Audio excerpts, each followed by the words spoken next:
Nag-enjoy ba ang lahat?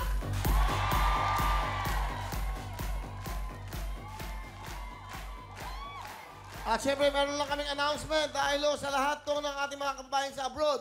Sabi nila, pupunta daw kami Dubai. Matuloy kaya yan? At sabi nila, pupunta daw kami ng Winnipeg at Toronto. At hindi lang yan, pupunta kami ng San Francisco at Las Vegas at New York.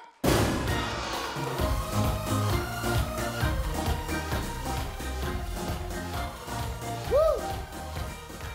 That's right. So, abangan nyo po yan. Mga taga Winnipeg. At sa Dubai, I think June. June daw, Dubai.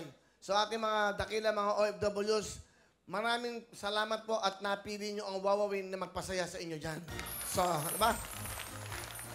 Hoy, magdadala ako ng susi. Susi ng mga house and lot.